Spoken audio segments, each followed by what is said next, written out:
का मतलब भी इस्लाम और सनातन का मतलब भी इस्लाम। इसीलिए मौलाना अरशद मदनी ने कहा कि हमारा धर्म नहीं बदला है, हम अपने धर्म में हैं। तुम अपने धर्म को याद करो, तुम अपने धर्म में वापस आओ। तुम अपने अब्बा के दीन को भूल चुके हो। तुम्हारा भी अब्बा कौन?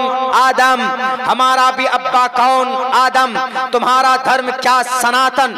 सनातन किस धर्म को बोलते? सनातन इस्लाम का पुराना नाम है। जैन मुनि लोकेश साहब माइक पर आकर चीख लेने से, अपने डुप्लीकेट खुदाओं के फोन पर भाषण दे देने से, हमारे उस्ताद मोहतरम मौलाना अरशद मदनी को रुस्वा करने की वजह से, माइक पर भाषण देकर चले जाने से हकीकत सामने नहीं, हकीकत बदल नहीं जाती। हकीकत वो है जो अब्दुल्ला बोल रहा है। अगर आपको कंफ्यूजन हो, आपने चैलेंज किया था कि हम सहारनपुर आने के लिए तैयार हैं, मौलाना अरशद मदनी साहब से बाद में आप बहस करना। पहले आओ मौलाना अरशद मदनी के शिष्य से, उनके तालिबे इल्म से, उनके स्टूडेंट से।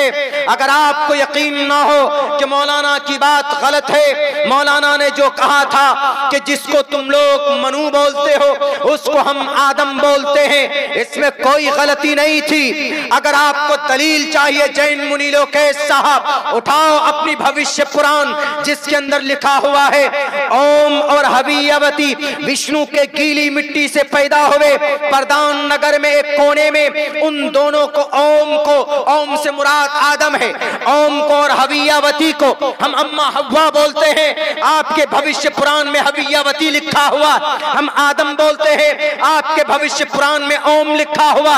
ओम और हवियावती विष्णु के गीली मिट्टी से पैदा हुए। विष्णु ने अपनी गीली मिट्टी से पैदा किया। विष्णु मीन्स रब, और आदम को भी रब ने पैदा किया। सेम मैच करता है। देखो जो मैसेज मौलाना ने कुरान के जरिए से बयान किया है, वो मैसेज तुम्हारी किताब में भविष्य पुराण में मौजूद है। इसीलिए मुंह में पट्टी बांध कर उल्टी सीधी बात करने से बात हकीकत छुप नहीं जाती। अगर यकीनन तुम्हारा ज़मीर जिंदा है, तुम अपने नेताओं को खुश नहीं करना चाहते हो, बुलाओ, बताओ तुम कहां बुलाते हो। मैं आऊंगा, तुम्हारी धर्म ग्रंथों से बात करूंगा। मैं नहीं पढ़ूंगा कुरान को, मैं भविष्य पुराण पढ़कर बताऊंगा। मैं गुरु पुराण पढ़कर बताऊंगा कि जमीन पर सबसे पुरानी लैंग्वेज ओम की है और हवियावती की है। मलेच्छ भाषा कीर्ता तैन बैत वाक्य प्राण मुखा। आओ, जमीर जिंदा है तुम्हारा। यकीनन तुम्हारे पास अगर नॉलेज है तो आओ, नॉलेज की बुनियाद पर बात करना। हमारा कुरान झूठा नहीं हो सकता। हजरत मौलाना अरशद मदनी का स्टेटमेंट गलत नहीं हो सकता, इसलिए कि दलाइल की रोशनी में उन्होंने बात की है। मौलाना ने जो कहा कि हम जिनको आदम मानते हैं आप उनको मनु मानते हो, मौलाना ने कुरान की रोशनी में बात की। मैं वेद की रोशनी में तुम्हें बताता हूं। ओम और हवियावती विष्णु के गीली मिट्टी से पैदा हुए। प्रधान नगर में एक जगह रखा गया उन दोनों को। भविष्य पुराण का यह वाकया बता रहा हूं। आदम और हव्वा को पैदा करने का तज़किरा भविष्य पुराण में। ओम और हवियावती विष्णु के गीली मिट्टी से पैदा हुए। प्रधान नगर में उन दोनों को रखा गया।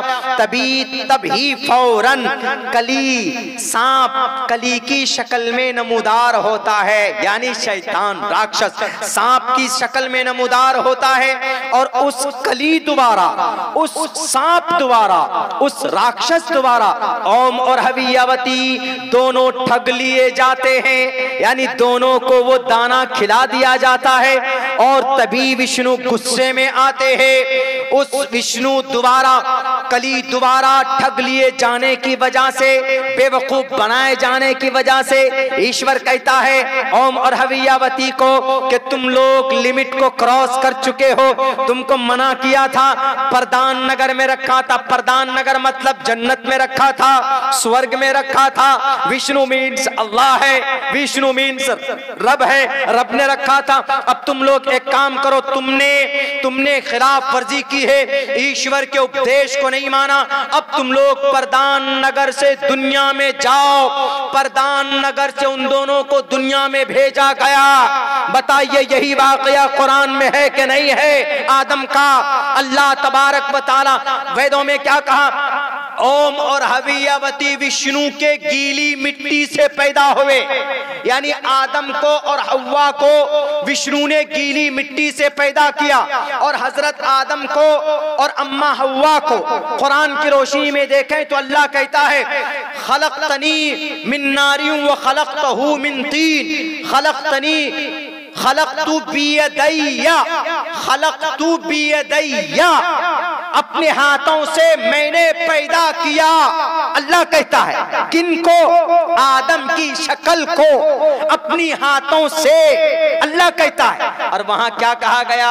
विष्णु के गीली मिट्टी से, विष्णु मीन्स रब्बुल आलमीन, विष्णु के गीली मिट्टी से आदम हव्वा पैदा किए गए। यहाँ कुरान कहता है कि अल्लाह साफ मिन सलसालिन कल फख्खार, मट्टी गोद कर उसको जमा कर दी जाती है, फिर कुछ दिनों बाद उसका ढांचा बनाया जाता है, उसके बाद फिर ढांचा बनाने के बाद सूर फूंकते हैं, उसमें जान आ जाती है।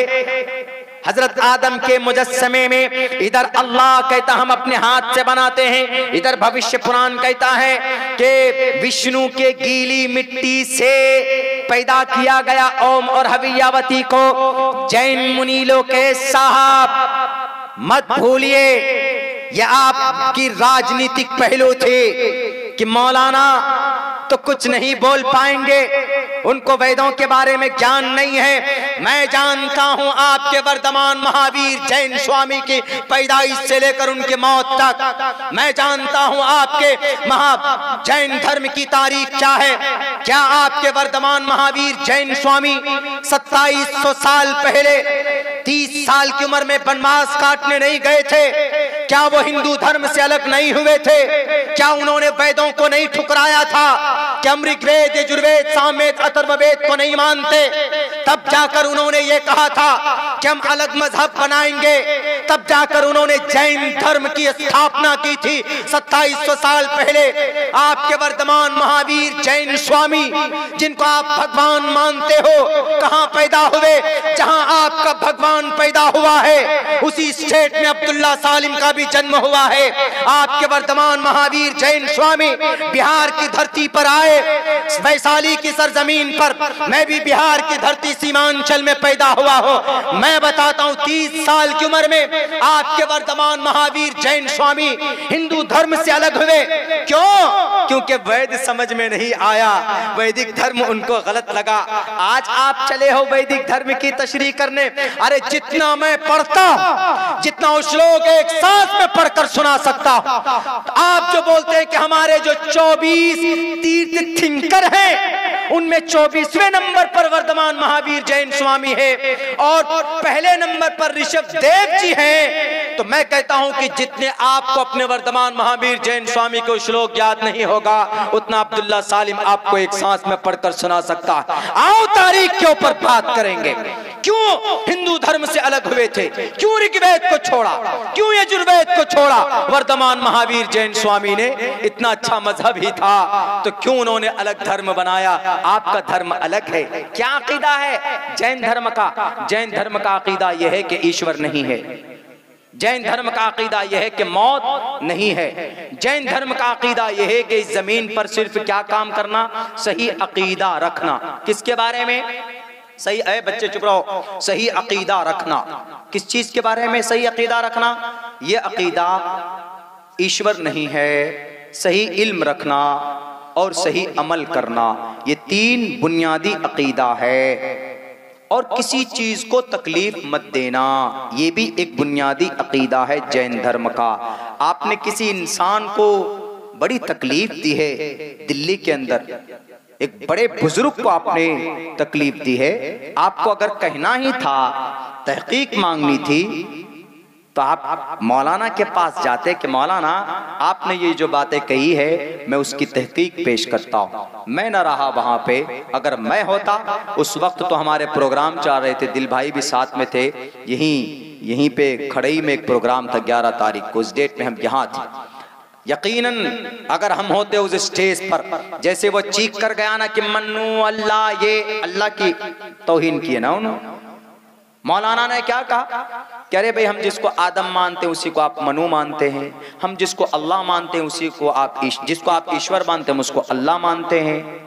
यही बात कही थी मौलाना ने। कौन सी बुरी बात, ये तो दुनिया के अंदर लोग जानते हैं कि भाई हाँ सबका अल्लाह एक ही है, एको देवा सर्वभूतेषु गूढ़ा, देव एक है, परमात्मा एक है। तो देख लीजिए मौलाना अरशद मदनी ने जो बात कही कि सबसे पुराना धर्म कोई है तो इस्लाम है, इस्लाम का पुराना नाम सनातन है। तो पता चला कि हिंदू भाई हमारे भाई हैं, वो भटके हुए हैं, गलत रास्ते पर चले गए, उनको कोई बताने वाला नहीं मिला। इसी धर्म से निकलकर वो जैन मुनि लोकेश जी के गुरु ने अपना एक अलग मजहब बनाया, जैन धर्म। इसी हिंदू धर्म से निकलकर गौतम बुद्ध सिद्धार्थ ने अलग धर्म बनाया। इसी धर्म से निकलकर गुरु नानक ने सिख धर्म बनाया। इसी धर्म से निकलकर पंडित दयानंद सरस्वती ने धर्म बनाया। इस्लाम धर्म से निकलकर कोई धर्म बनाया? कोई नहीं बनाया। धर्म इस्लाम है। हाँ, छोटे छोटे फिरके हो सकते, फिरका धर्म नहीं, फिरका कौन? ये जमात इस्लामी है भाई। मकतबे फिक्र अलग हो सकते, ये तबलीगी जमात है, लेकिन तबलीगी जमात का भी धर्म इस्लाम, जमात इस्लामी का भी धर्म इस्लाम, देवबंदियों का भी धर्म क्या? इस्लाम, बरेलवी का भी धर्म क्या? इस्लाम, चकड़ालीवी का भी धर्म क्या? इस्लाम है कि नहीं? सबका हमारा मकतबे फिक्र अलग हो सकते हैं, मसलक के अंदर थोड़ी बहुत तब्दीली हो सकती है।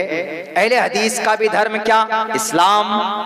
लेकिन आपके यहाँ तो पूछे गुरु नानक जी से कि गुरु नानक जी क्यों ऋग्वेद छोड़ा आपने, क्यों अपना धर्म सिख धर्म बनाया? गौतम बुद्ध सिद्धार्थ से पूछे कि क्यों ऋग्वेद यजुर्वेद सामवेद अथर्ववेद छोड़ा, क्यों आपने अलग मजहब बनाया? जी गौतम बुद्ध सिद्धार्थ से पूछे बुद्धिस्ट क्यों बनाया आपने, बुद्ध धर्म बौद्ध धर्म? बौद्ध भी गया में पैदा हुए, जैन गौतम बुद्ध सिद्धार्थ बिहार में वो भी पैदा हुए। मेरे भाइयों, खामखा की वो बातें हैं सस्ती पॉपुलैरिटी हासिल करने के लिए। तो ये तहकीक हो गई कि इस्लाम पुराना धर्म नहीं है। ये इस्लाम सबसे पुराना धर्म है, 1450 साल पुराना नहीं, बल्कि सबसे पुराना धर्म इस्लाम। तहकीक दलील मैंने पेश किया आपके सामने। इस्लाम, हाँ 1400 साल से लफ्ज इस्लाम इस धर्म का नाम पड़ा, इस्लाम। क्यों? उस वक्त कुरान में लफ्ज इस्तेमाल हुआ, लफ्ज इस्लाम इस्तेमाल हुआ 1450 साल पहले, तो इस्लाम बोला जाने लगा। वरना उससे पहले दीन इब्राहिमी, दीन दाऊदी, इस तरह जो नबी भी थे, दीन मूसा, दीन ईसवी, शरीयत मूसवी, इस तरह बोलते थे। जो नबी था उसकी शरीयत बोलते थे। तो इस्लाम अल्लाह के नबी के जमाने से ये नाम पड़ा। अब ये समझिए कि एक तरफ कहने कि इस्लाम 1450 साल पहले नहीं आया, पहले से ही है, तो 1450 साल पहले नाम कैसे पड़ा? मिसाल के तौर पर जैसे एक घर है, मैं समझा मिसाल देता हूँ, समझ लीजिए। जैसे ये आपका ईदगाह है, शायद इसी ईदगाह को बनाया आप लोगों ने, कुछ साल पहले बनाया होगा। 10 साल के बाद में इसके प्लास्टर, सीमेंट वगैरह, रेत वगैरह झड़ जाए, लेकिन बिल्कुल उसकी ईंट यूं ही, ढांचा यूं ही खड़ी रहे, तो आप क्या करेंगे? 10 साल बाद बिल्कुल ढांचा मजबूत है, दीवार मजबूत है, पिलर देकर बनाया उसको, एकदम पिलर फाउंडेशन मजबूत है उसकी, सिर्फ प्लास्टर झड़ गया है, कहीं कहीं से थोड़ा बहुत, कहीं से ईंट वीट भी उखड़ जाए कुछ, तो आप क्या करेंगे? दोबारा मिस्त्री बुला के चंदा वंदा करके क्या करेंगे? भैया जरा सीमेंटेड करो, बढ़िया से झाड़ वाड़ के एकदम बेहतरीन से सीमेंट विमेंट दे करके नए जमाने के हिसाब से फिर उसको प्लास्टर करेंगे। उसके बाद अब एक कदम और आगे बढ़ेंगे। क्या? वो जो पुराने जमाने का था कि भाई अब वो नहीं, अब पुट्टी करो, इसमें पुट्टी, चलिए जी पुट्टी कर दिया। पहले क्या होता था? चूना से पोत देते थे, समोसम से पोत देते, इतना मोटा मोटा पेंट हो जाता था। चलो अब क्या हो गया? एशियन पेंट लाओ, डिस्टेंबर लाओ, ये लाओ, वो लाओ, एपेक्स लाओ। अब तो एक्टर लोग भी पेंट की वो करने लग गए। तो वो पुट्टी किया, पुट्टी करने के बाद बेहतरीन डेंटिंग पेंटिंग करेंगे तो खूबसूरत दिखेगा ना एकदम।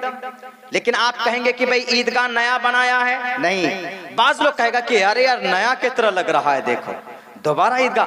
बाहर से जो लोग आएंगे वो क्या कहेंगे कि अरे यार ये ईदगाह नया बनाया क्या? आप कहेंगे कि नया नहीं बना है, पुराना, उसी को डेंट पेंट करके खूबसूरत बनाया। बिल्कुल सेम इस्लाम का यही इस्लाम के साथ हुआ है। बुनियाद फाउंडेशन आदम के जमाने से है, ला इलाहा इल्लल्लाह मुहम्मदुर रसूलुल्लाह, वहीं से बुनियाद। थोड़ी तब्दीली की हजरत नूह के जमाने में, और थोड़ी तब्दीली मतलब शरीयत के अंदर, और थोड़ा सा मरम्मत किया उन्होंने, दाऊद ने थोड़ा सा, मूसा ने थोड़ा सा, ईसा ने थोड़ी थोड़ी तब्दीली हुई। लास्ट में अल्लाह के नबी ने कहा कि बेहतरीन तरीके से इसको प्लास्टर करो, इसमें पुट्टी करो, बेहतरीन तरीके से पेंट करो। बेहतरीन तरीके से पेंट वगैरह डेंटिंग पेंटिंग हो गई और खूबसूरत बनाकर लोगों के सामने पेश किया 1450 साल पहले, लेकिन फाउंडेशन पहले से डली हुई है। तो इसलिए लोगों को, कुछ लोगों को कंफ्यूजन हो गई, नहीं कि इस्लाम तो नया मजहब है, इस्लाम 1450 साल पहले आने वाला धर्म है, बहुत पुराना मजहब नहीं है। ये गलतफहमी हुई है लोगों को कि लोगों इस्लाम पहले से ही है, अल्लाह के नबी अलैहिस्सलाम ने उसको रिप्लेस किया है, उसको डेंट और पेंट किया है, अब कयामत तक इसके अंदर कोई तब्दीली नहीं होगी। इसलिए जिनके दिमाग में भूसा भरा हुआ है कि इस्लाम सिर्फ 1450 साल पहले आया, बिल्कुल नहीं। पहले औरत का मसला कुछ और था, औरत का मसला कुछ और था, तलाक का मामला कुछ और था, पर्दे का मामला कुछ और था, अल्लाह के नबी की शरीयत में कुछ और हुआ। अब कयामत तक यही मसाइल होंगे, कोई तब्दीली कोई तगय्युर इसके अंदर नहीं होने वाला है। अल्लाह के नबी अलैहिस्सलाम ने साफ लफ्जों में कहा, कुरान करीम की आयत है, अल-यौमा अकमलतु लकुम दीनकुम व अतममतु अलैकुम निअमती व रज़ीतु लकुमुल इस्लाम दीना। ये दीन मुकम्मल है, कोई तब्दीली नहीं होगी। अल्लाह के नबी भी फरमाते, अना खातिमुन नबिय्यीन ला नबिय्य बादी, मैं सबसे आखिरी नबी हूँ, मेरे बाद इस धरती पर, इस जमीन पर कोई नबी नहीं आने वाला है। इसलिए कोई माए का लाल अगर कहे कि इस्लाम 1450 साल पहले आया, मेरे नौजवानों, मेरे मुस्लिम भाइयों और मेरे सनातन धर्मी भाइयों, आपको भी दिमाग में रखना चाहिए, आप मुसलमानों दिमाग में बैठा लो, अगर कोई बोलता है, कहता है कि इस्लाम 1450 साल पहले आया, दो टोक लफ्जों में जवाब दो, उन्हें कहो कि इस्लाम 1450 साल पहले नहीं, इस्लाम हजारों साल पहले, 10,500 साल पहले, सबसे पहले इंसान का जो धर्म था, इस्लाम का वही धर्म था, इस्लाम वहीं से शुरू हुआ है। बल्कि पुराना धर्म हमारा है, तुम्हारा नहीं। तुम आए थे ईरान से, तुम्हारा नस्ल और तुम्हारा धर्म भी फारसी और तुम्हारी जुबान भी फारसी थी, हम हैं पुराने यहाँ के, हमारी बाप की बपोती है।